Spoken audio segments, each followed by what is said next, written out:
Hey guys, welcome back to another tutorial. This week we have a lilac watercolour beauty with dried flowers. This was created for a photo shoot, so stick around to the end of the video to see some of the finished images. I already have my bottom tier covered in sugar paste. It's a 6-inch tier that's higher than usual, sometimes known as a double barrel. If you want to know how to cover a cake in sugar paste, the links are always in the description box, and this one was done using the panelling method. This is now what I have fully converted to over the usual draping method. I've just stuck it to my board with a little bit of ganache, and again this is a dummy from top to bottom, so I've just stuck the paste on with Trex.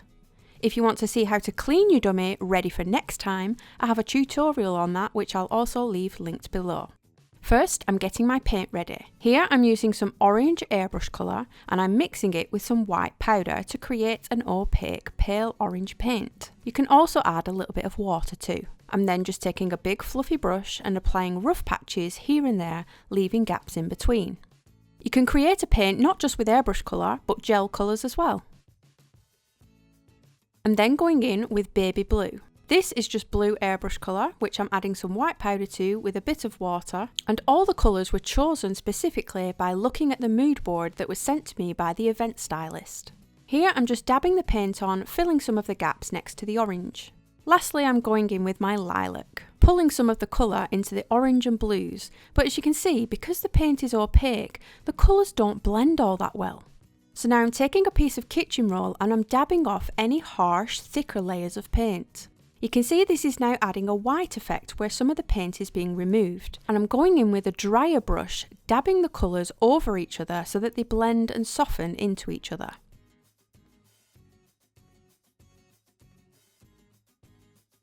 You can see there's no harsh edges now and you have this cool soft effect. I'm then covering my board using the toilet seat method using a lilac paste. As usual, the full tutorial for this is linked in the description box where you'll be able to see every single individual step by step for it. Now, I don't need to add any dowels because it is a dummy cake, so it doesn't weigh anything.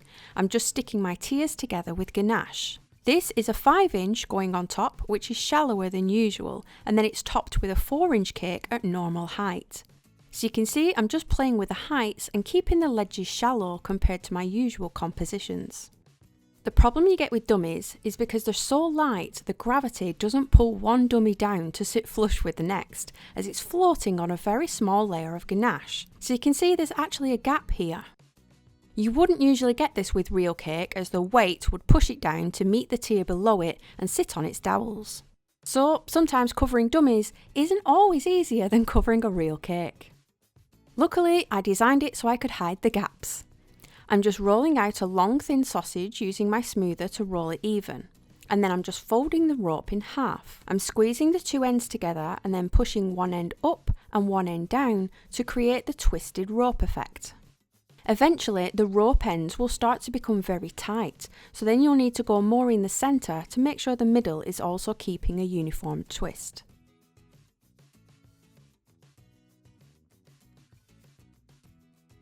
I can then hide my gaps around the bottom of the tiers using the rope, and you'll see I've placed the join of this one actually to the front left hand side, as I know it's going to be a big bunch of flowers here and it's going to hide that join. The flowers here were all chosen by the dried flower vendor who is also a part of the shoot, and it made sense to get them from her so the whole vibe matched throughout the decoration. She sent a really good mix of some fluffy pieces, some tall pieces and lots of filler bits, all in a similar colour scheme. I will link everybody who is part of the shoot below so you can check them out. Now when it comes to building the flower arrangement, I very much just hold things up to see where I want them. I don't usually have a set plan, I just like to hold them up so I know what looks good in person rather than just on paper. For the dried flowers, obviously trying to bend one of the stalks would just snap it. So here I'm taping one of the pieces I want to use to a piece of wire so that I can then bend the wire and get it to sit where I want it without damaging the brittle stem. I can then bend the wire over to create a hook so that the pale pink leaves will drop down the front. As this is a dummy cake, I'm able to shove this straight in, but if this was a real cake, you obviously want to insert these into a straw. Another tip I've already shared before is to heat up the end of a screwdriver with a blowtorch until it's hot. You can then plunge this a bit like a hot knife through butter into your dummy to create a hole and insert your decorations.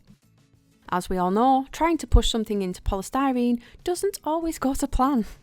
Now you can see I'm just building up the shape I'm going for with the different colours. I wanted some to drop down the front and some to stick up on the left, meeting in the middle with something a bit more shorter and rounded.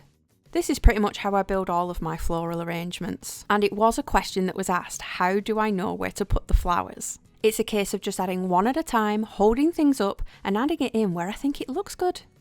Lastly, I'm adding some of these gold fans. I think they're a really cool addition alongside the dried flowers. If you want to get your hands on these, I have some in my online shop, which is always linked below. For this, I'm attaching one to a cocktail stick with a piece of tape, and then you can push that cocktail stick straight into your cake. I just love how these fans really elevate the design and fill out any gaps.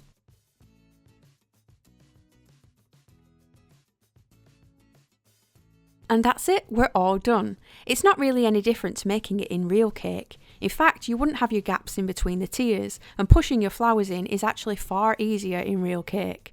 Just remember to use straws when inserting any wires or stems. I really love how this turned out, and the dried flowers were a great match to that watercolour on the bottom tier.